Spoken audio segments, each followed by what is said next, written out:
I worked county emergency dispatch for 4 years before quitting last fall. Most people don't realize how exhausting the job gets after a while. You spend entire shifts listening to people during the worst moments of their lives.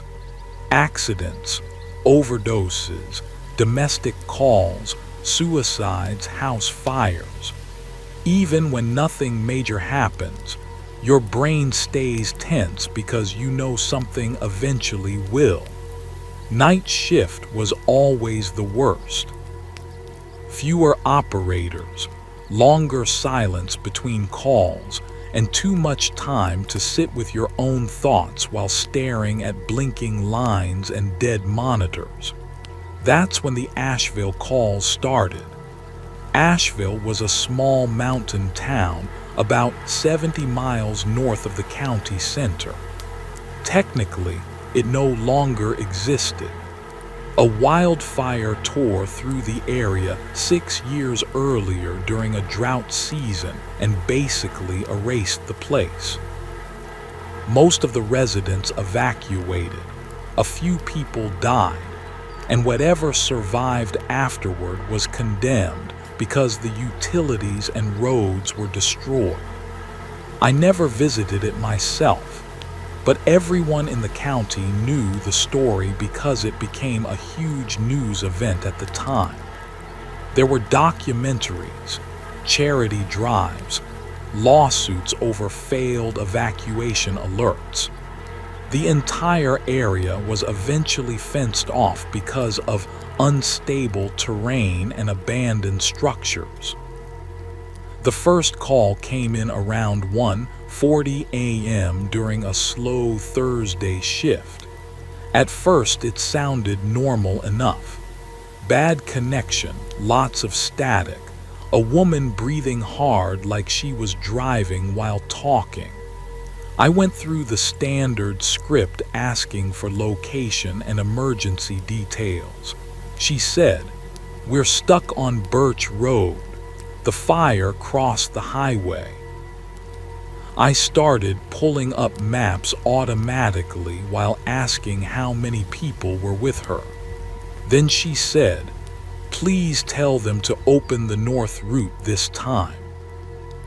That wording caught my attention immediately. This time. But before I could ask anything else, the line started breaking apart. I could still hear her talking through the static. She kept saying people were trapped near the church because traffic wasn't moving. Then she asked me what year it was. I honestly thought it was either a prank or someone having some kind of breakdown.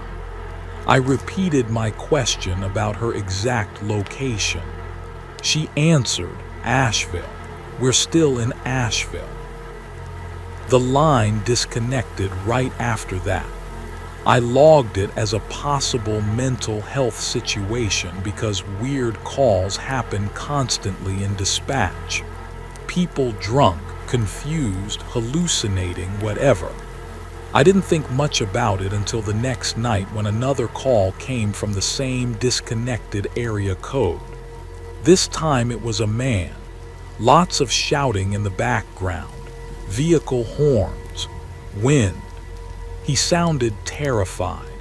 He kept asking if evacuation buses were still coming.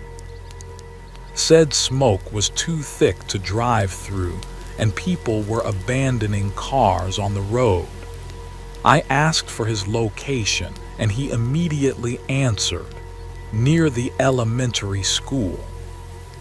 Same town, same wildfire, same panic in the background. I muted my headset and asked another dispatcher if she remembered Asheville.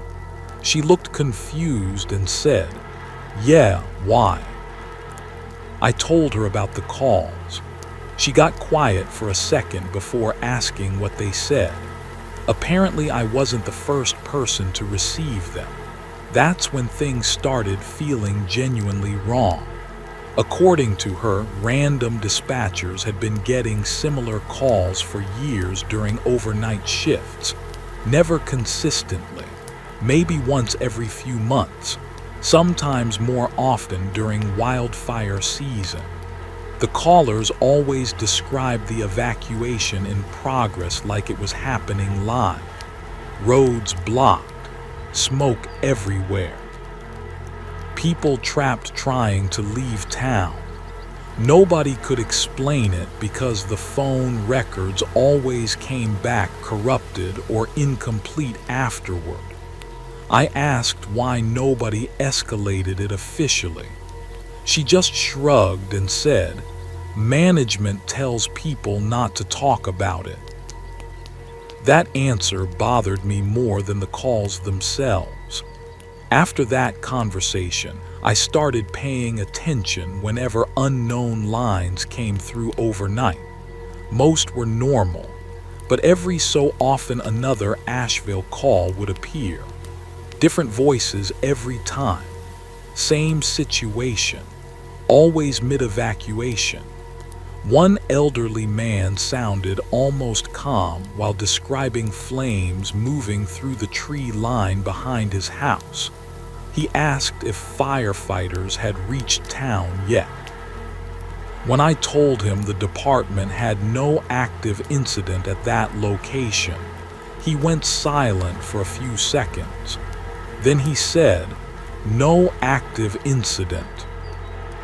I still remember how confused he sounded. Not scared, just confused, like my answer didn't fit whatever reality he was experiencing. Another caller was a teenage girl whispering from inside a bathroom while people screamed outside. She kept asking if the highway tunnel was open because her father said they'd suffocate in traffic if the wind shifted. Then she suddenly stopped talking mid-sentence. I thought the line disconnected until I realized I could still hear faint movement, breathing. Then very quietly she asked, "Why do you keep answering?" That question stayed with me for weeks. The strange thing was how detailed the calls felt. People weren't describing generic disaster scenes. They mentioned specific streets, local businesses, names of town officials, landmarks that actually existed in Asheville before the fire. One caller even gave me an address that later matched an old insurance report I found online. I started researching the wildfire obsessively after that. The official timeline never made complete sense. Reports conflicted constantly about evacuation orders. Some articles claimed the town cleared out early. Others suggested communication failures trapped residents longer than authorities admitted. Then I found archived forum posts from survivors. A lot of them mentioned hearing emergency sirens repeating non-stop throughout the night after power failures began. Several described people receiving conflicting evacuation instructions, depending on what part of town they were in. One comment stuck with me more than anything else. Somebody wrote, "It felt like we kept driving in circles no matter which road we took." The calls became more frequent after that, sometimes multiple in one shift, and they started overlapping. One night I had two separate callers from Asheville active simultaneously. One claimed they were stuck near the gas station, while another described sheltering inside the community center across town. Both sounded completely real. Both begged for evacuation updates. I remember placing one caller on hold briefly to answer another emergency line, and when I returned, she sounded irritated. Not panicked, irritated. She said, "You left us waiting again." Again, that word hit me immediately. I checked timestamps afterward and realized something weird. The Asheville calls almost always came between 1 and 3 a.m., which matched the estimated period when the original wildfire overwhelmed the town years earlier. It was like the same few hours kept replaying. Then came the call that finally made me quit. It was near the end of shift, around 4 a.m. I almost ignored it because the connection quality looked terrible on the system display. When I answered, all I heard at first was fire alarm tones and heavy static. Then a man started speaking very calmly. No panic, no yelling. He asked if evacuation routes were finally clear. I started going through standard questioning automatically, but halfway through he interrupted me. He said my full name, not just first name, full name. Then he thanked me for staying on the line this time. I felt cold immediately. Dispatchers don't give names during emergency calls unless necessary, and I had definitely never spoken to this person before. I asked who he was. He ignored the question and started describing the fire moving through town in detail. He mentioned burning power lines falling across roads, abandoned vehicles clogging intersections, people trapped at the church parking lot. Then he said something that genuinely messed me up. There are more of us here now. I remember asking what he meant. He replied, "The ones who answer eventually stay." Right after that, I heard another operator's voice in the background behind him, not from my dispatch floor, from the call itself. A woman calmly repeating standard emergency instructions. I recognized the voice immediately. It belonged to a dispatcher named Elena who disappeared 2 years earlier after finishing a night shift. They assumed she left town voluntarily because her car vanished too. But I knew that voice. The caller continued talking while Elena's voice repeated directions faintly in the background like she was handling other emergency lines somewhere nearby. Then the man said, "She answers quickly now." The line disconnected after that. I sat there for probably 30 seconds staring at my screen before realizing the call log had vanished completely from the system. No timestamp, no recording, nothing.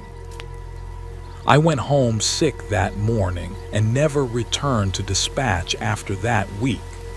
A few months later, curiosity got the better of me, and I drove north toward the old Asheville access roads. Most routes were still blocked off, but you could get close enough to see remnants of foundations and burned tree lines beyond the fences. There's still no cell service out there. At least there shouldn't be. I was sitting alone near one of the barricades watching the wind move through the dead trees when my phone suddenly started ringing. Unknown number. I answered before thinking. For a few seconds, all I heard was static and distant sirens.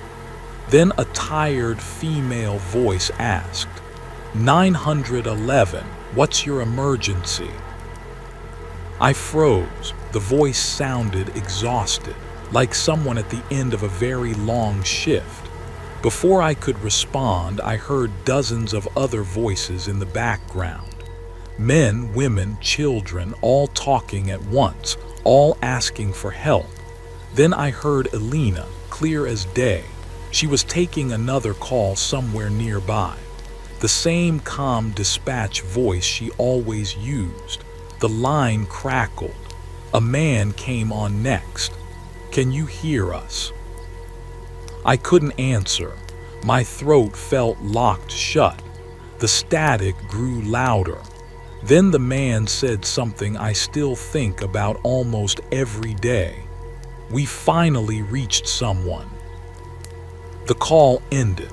I drove home immediately and never went back to that area again. That was 8 months ago. I still keep my phone on silent at night. Every now and then I wake up and check it anyway. No missed calls, no voicemails, nothing unusual. But sometimes, usually between 1 and 3 a.m., I'll unlock my screen and find the call app already open. No active call, no record of one either. Just the keypad sitting there waiting. Maybe it's a software glitch. Maybe I'm imagining things. Or maybe somewhere beyond those burned hills, the evacuation never actually ended. Maybe the people of Asheville are still trying to get through. And what bothers me most is that part of me still wonders what would happen if I answered again.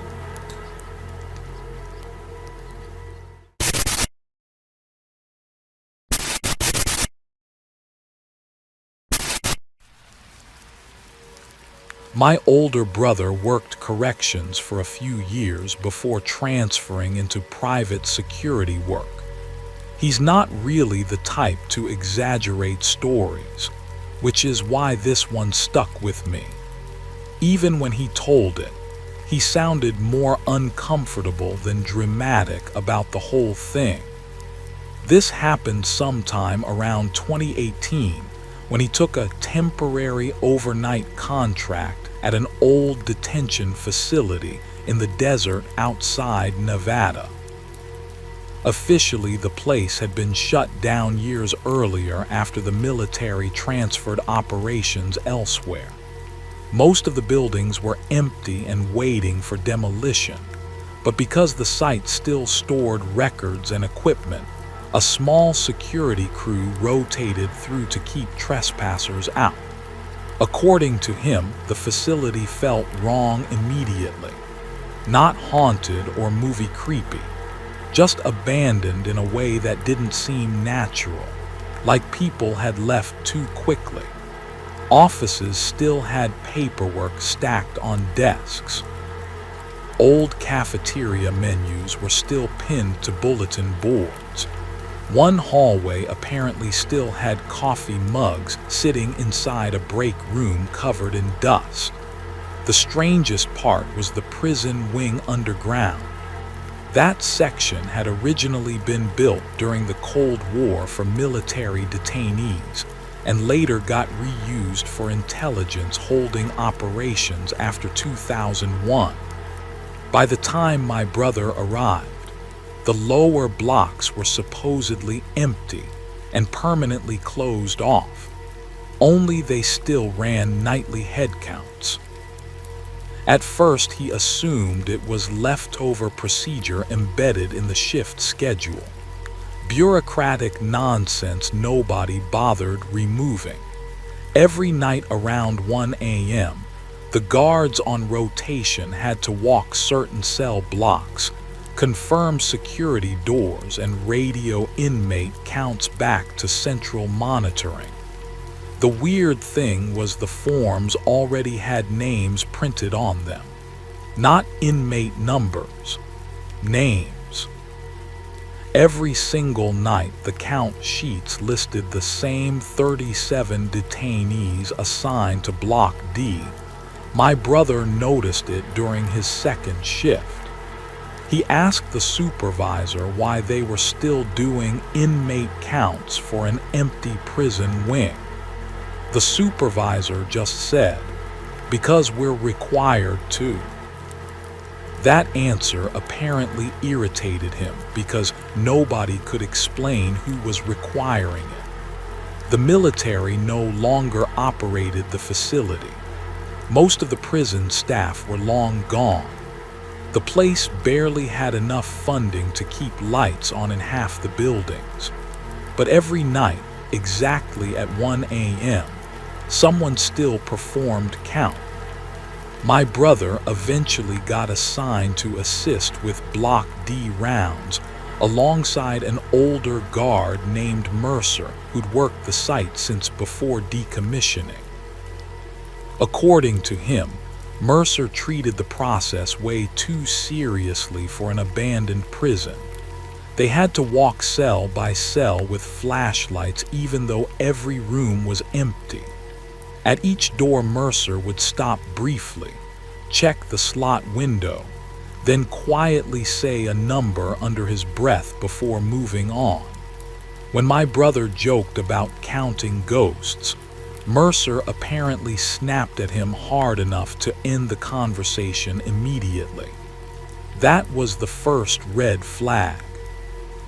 The second came a few nights later when my brother reviewed archived incident logs during downtime. Several names on the count sheet matched people officially listed as missing. Not escaped, missing. Some had military backgrounds. Others were foreign nationals. One was apparently a journalist detained overseas before vanishing during transfer custody years earlier. Most had no confirmed death records, no release paperwork either, just missing. After that, he started paying attention during rounds. Block D sat beneath the older sections of the facility, behind reinforced blast doors thicker than anything else on site. The cells themselves looked strange too.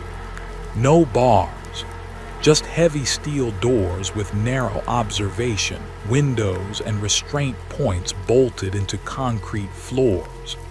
The kind of place clearly designed for long-term isolation. My brother said the first genuinely unsettling thing happened during one of Mercer's head counts. They reached cell 14 when Mercer suddenly stopped walking.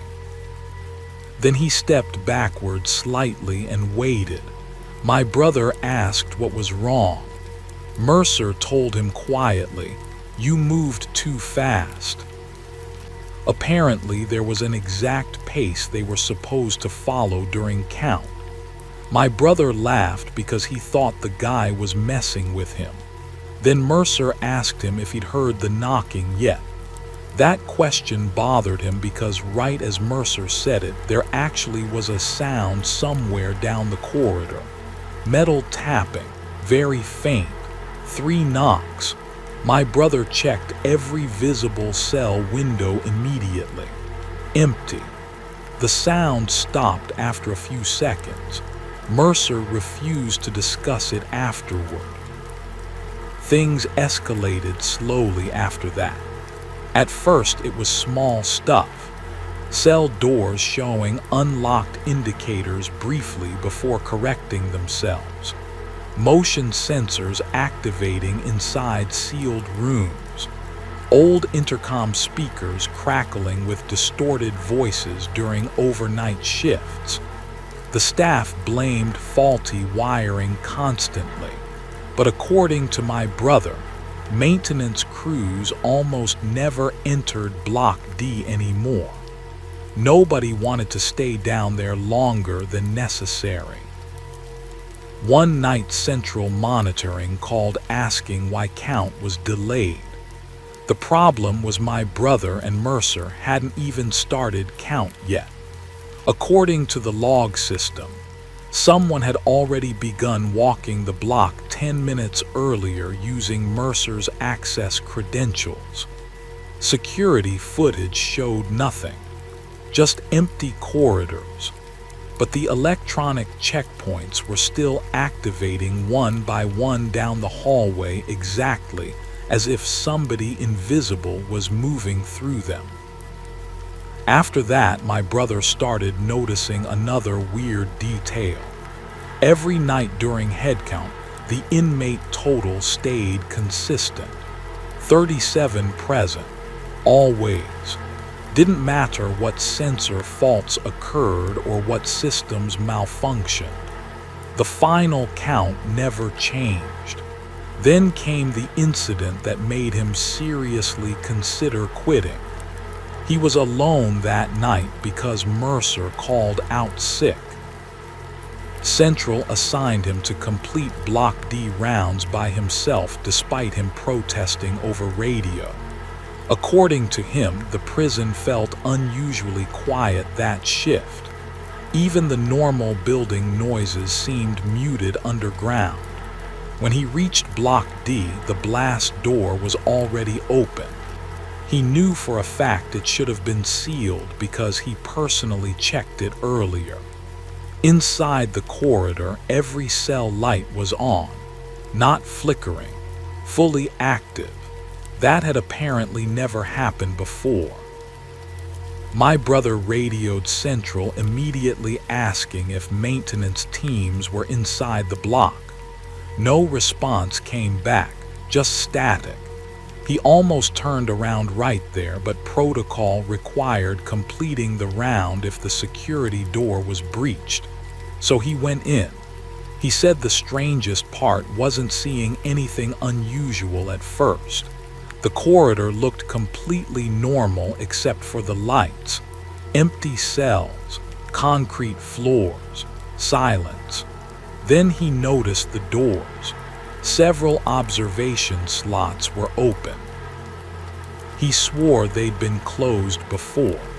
As he passed cell 8, he glanced automatically through the slot window and froze. There was a food tray inside, fresh, steam still rising off it. He backed away, immediately thinking somebody had broken into the facility somehow. Then he noticed movement farther down the corridor. Not clear movement, more like silhouettes shifting briefly behind the narrow windows as he walked past. He told himself it was lighting distortion. But the deeper he moved into the block, the more obvious it became that some cells weren't empty anymore. Not fully occupied either. Just shapes sitting motionless in darkness where no one should have been. He radioed Central again, demanding backup. Still nothing except static.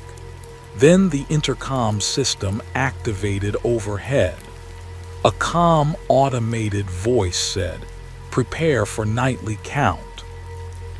My brother said every cell door lock clicked immediately afterward, one after another down the corridor, not opening, unlocking. That's when he started backing toward the exit. Then he heard Mercer's voice behind him quietly say, "Don't run during count." The problem was Mercer wasn't supposed to be there. My brother turned around and saw him standing near the entrance holding a flashlight. Except Mercer looked wrong somehow. Pale, exhausted, uniform older than the one he wore currently. Before my brother could say anything, Mercer looked toward the cells and started reading names from the count sheet, one by one. And after each name, something inside the cells answered. Not loudly, just soft voices saying, "Present." My brother told me hearing that nearly made him pass out because some of the voices sounded weak or confused, like people waking up somewhere they didn't understand. Others sounded completely normal. A few spoke with accents. One sounded like a child. He said the worst part was realizing the voices came from cells that should have been physically empty. Mercer continued reading calmly while my brother stood frozen near the exit. Every name matched the missing persons listed on the sheets. Then Mercer reached the final name and stopped. Silence followed for several seconds.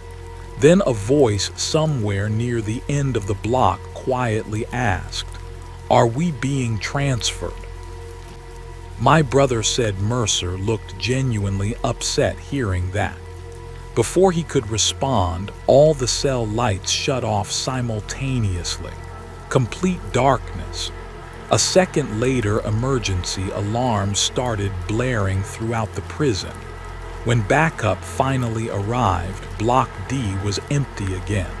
No food trays, no open slots, no voices.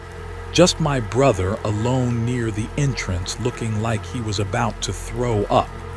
The official report blamed stress and exhaustion. Mercer denied being present during the incident entirely. That's the part that really bothered my brother afterward, because security logs showed Mercer never entered the facility that night. 2 weeks later, my brother quit the contract. Before leaving, he copied several archived count sheets onto his phone. He showed me one once. The weird thing wasn't the names, it was the dates. Some of the detainees were still marked present years after their official disappearances.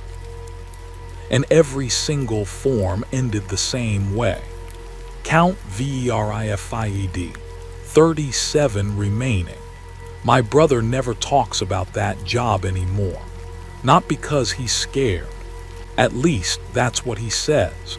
But every time somebody mentions military prisons, missing persons cases, or government detention programs, he gets quiet. A few months ago, I finally asked him what he thought was really happening in Block D. For a long time, he just stared at his drink. Then he said something that honestly unsettled me more than the story itself. He told me he doesn't think those head counts were meant to keep track of prisoners. He thinks they were meant to make sure the prisoners were still there. I laughed and asked why that mattered if the place had been abandoned for years. He looked at me for a second and said, "Because they kept answering." That was the end of the conversation. At least I thought it was. A few weeks later, I got curious and started searching some of the names from the count sheets online. Most of them led nowhere. Old articles, archived reports, missing person bulletins, dead links. But eventually I found one name that caught my attention. Mercer. Same first name, same last name. Listed as missing during a military transport operation in 2009. I honestly assumed it was a coincidence at first. Then I saw the photograph. It was him, same face, same age, same man my brother worked alongside. I called him immediately. The moment I mentioned the article, he went completely silent. Then he asked me to send him the link. About an hour later, he called back. The first thing he said was, "Delete it." I asked him why. He ignored the question. Instead, he asked whether the article mentioned if Mercer had ever been found. I told him no. The report still listed him as missing. For several seconds, neither of us said anything. Then my brother quietly said, "That means they counted him too." The line went dead a few moments later. I haven't brought it up since. But every now and then I still think about that facility sitting out in the desert, about the empty cells, about the voices answering roll call from rooms that should have been vacant, and about a head count that continued long after everyone was supposedly gone. Because if my brother was right, somebody is still walking through Block D every night at 1 a.m., still reading names, still waiting for answers. And the thing that bothers me most is wondering what happens if one night a voice finally stops responding.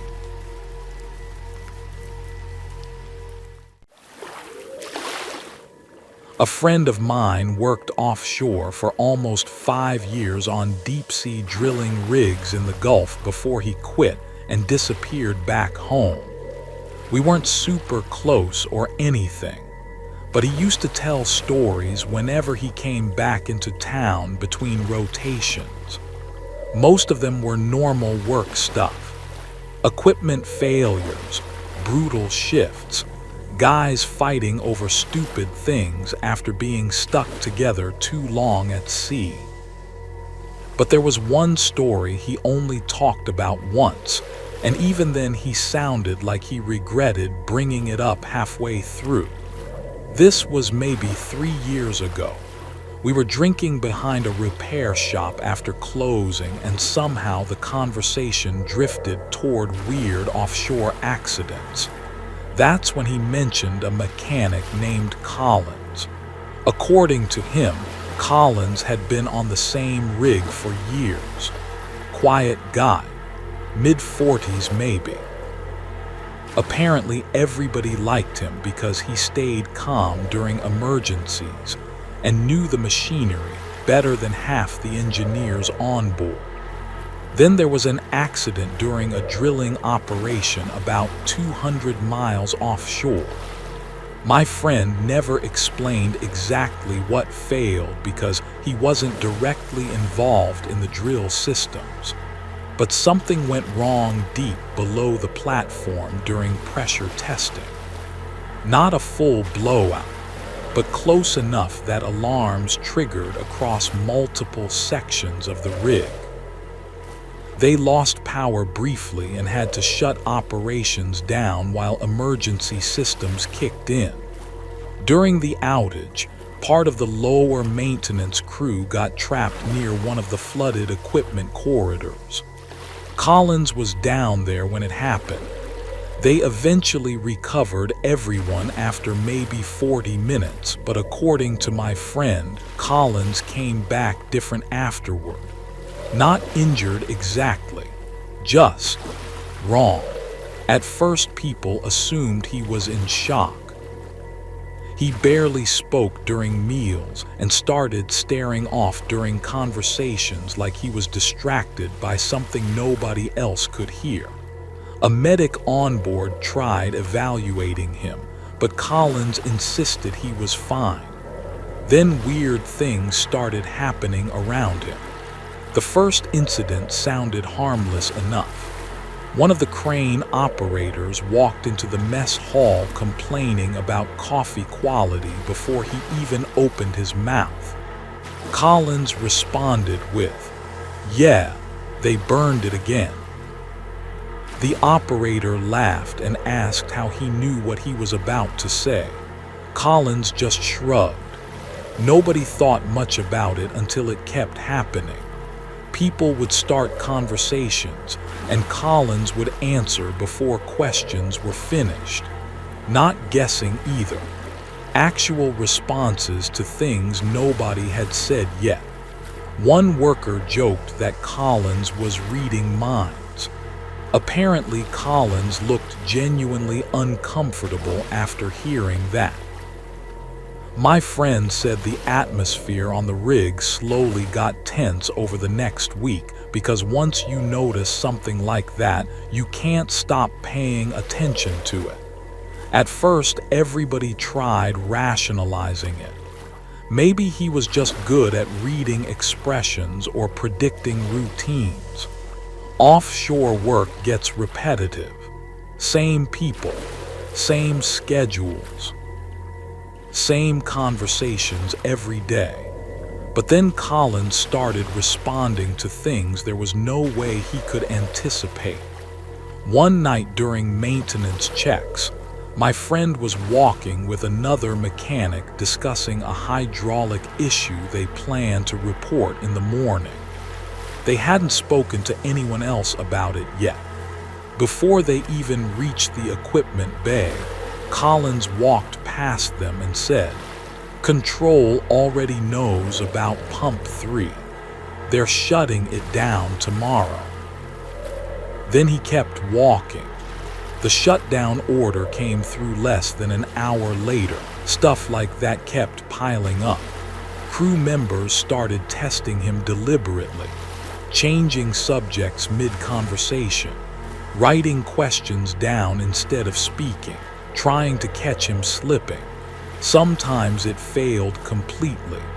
Other times he'd answer too early by accident. That was apparently the worst part. He didn't act smug or creepy about it.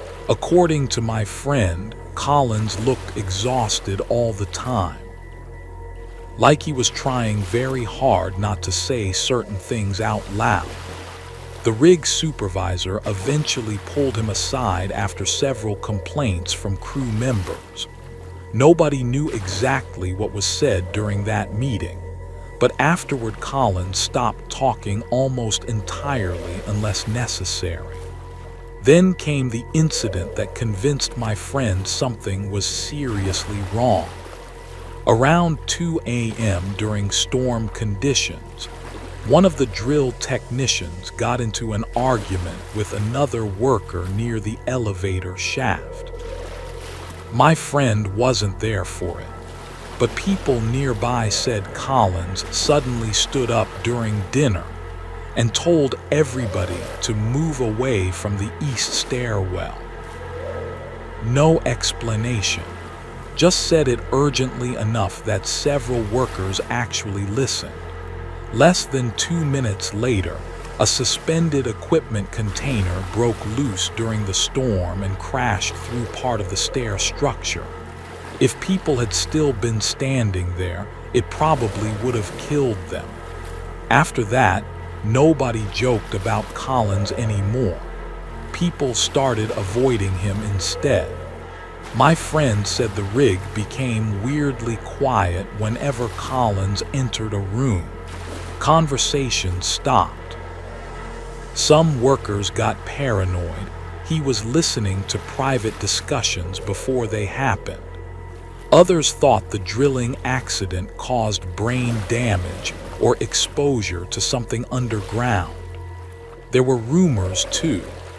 Apparently during the original accident, Collins had been trapped alone near the damaged drill section longer than anybody else. One worker claimed rescue teams found him sitting calmly in complete darkness before emergency power returned.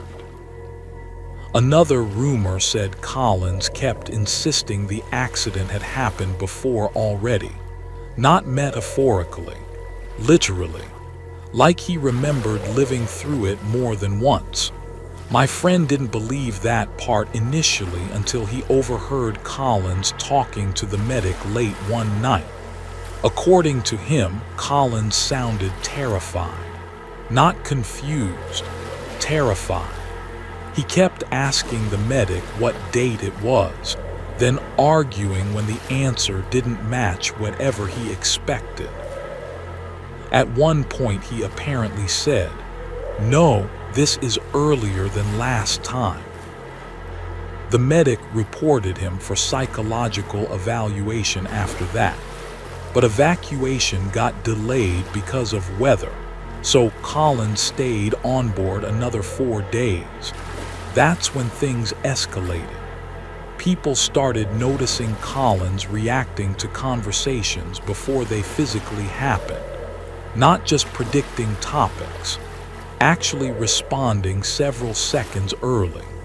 One guy described asking a question and hearing Collins' answer before he finished speaking. Another claimed Collins flinched before loud noises occurred. My friend personally witnessed one incident that bothered him enough to eventually quit offshore work entirely. They were repairing equipment in one of the lower machinery compartments when Collins suddenly grabbed his arm and pulled him backward hard enough to knock over a toolbox. A pipe ruptured overhead less than a second later, exactly where my friend had been standing. Scalding steam filled half the compartment instantly. My friend asked Collins how he knew that was going to happen. Collins apparently stared at him for a long time before saying, "Because you died there yesterday." That line alone would have sounded like dark humor if not for the way Collins said it, completely serious. By then, people were sleeping badly on board. The isolation out at sea made everything worse because there's nowhere to escape uncomfortable people on a rig. You eat together, work together, sleep in the same steel structure surrounded by black ocean for weeks. And Collins kept getting stranger. He started avoiding clocks entirely, covered the digital display in his quarters with tape. Sometimes he'd stop mid-conversation and look physically sick if someone mentioned future schedules or countdowns. Then he began warning people about tiny things before they happened. Dropped tools, power flickers, phone calls from home, arguments, small injuries, always seconds or minutes ahead, never wrong. Eventually, the company sent a helicopter to remove him during bad weather despite normally avoiding evacuations under those conditions. According to my friend, that alone scared everybody because it meant management was desperate to get him off the rig quickly. The helicopter arrived just before sunset. Collins looked relieved when they told him he was leaving. But right before boarding, he supposedly grabbed the supervisor and said something quietly that nobody else heard. The supervisor went pale immediately afterward. Then the helicopter left. About 40 minutes later, communications with it were lost during the storm. They never found wreckage. Officially, the aircraft crashed into the ocean. But the part that messed my friend up most happened afterward. The next morning, before anybody informed the rig crew about the missing helicopter, Collins walked into the mess hall soaking wet. Not injured, not panicked, just exhausted. According to my friend, the entire room went silent because nobody understood how that was possible. The helicopter had vanished hundreds of miles offshore overnight. One worker asked him where he came from. Collins sat down slowly and apparently said, "I tried leaving this time too." Then he looked around the room and added, "You need to stop the drill before Thursday." My friend said that was the exact moment he realized Collins genuinely believed he was reliving the same events repeatedly. The rig shut operations down 2 days later after another major pressure anomaly beneath the ocean floor. And according to my friend, Thursday never came for Collins, because sometime during the night before shift change, he disappeared from the platform completely. No alarms, no witnesses, no body recovered from the water, nothing. But that wasn't the end of it. Weeks later, after crews rotated back to shore, my friend received a voicemail from an unknown number while sleeping. The message was only a few seconds long. Static, ocean noise. Then Collins' voice saying, "This one lasts longer than the others." My friend deleted the voicemail immediately after hearing it. He still regrets that now. At least that's what he told me. But a few months after sharing the story, I ran into him again and asked if he'd ever found out what happened to Collins. For a second, he looked genuinely uncomfortable. Then he told me there was one detail he'd left out. Apparently, the day after Collins disappeared, the supervisor gathered everyone for a private meeting. No official report, no paperwork, just a warning. The supervisor told them that before boarding the helicopter, Collins had asked him a question. Not a prediction, a question. He wanted to know how many times the rig had already been evacuated. The supervisor told him once. Collins laughed. Then he said, "Only once this time." After that, he boarded the helicopter. My friend said nobody understood what that meant until months later. Because after Collins vanished, company investigators reviewed archived drilling records connected to the original accident. Buried inside the files were references to pressure anomalies that matched the same incident almost perfectly. Not once, not twice, dozens of times over several years, different crews, different supervisors, different dates, but always the same equipment failures, the same flooded corridor, the same section of damaged drill infrastructure, almost like the rig kept repeating parts of its own history. Most people wrote it off as coincidence. My friend didn't. Neither did the supervisor. The supervisor retired less than 6 months later. Before leaving, he reportedly told another worker something that eventually made its way around the crew. He said Collins never acted like someone seeing the future. He acted like someone remembering it. That story still bothers me more than it probably should. Not because I believe Collins was trapped in some kind of time loop.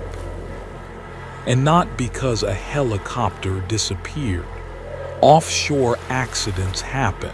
People vanish at sea. Records get messed up. But every now and then I remember that voicemail. This one lasts longer than the others. And I can't stop wondering what he meant by this one.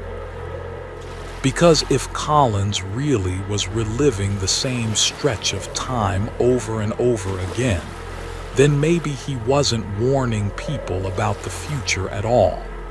Maybe he was warning them about something that had already happened.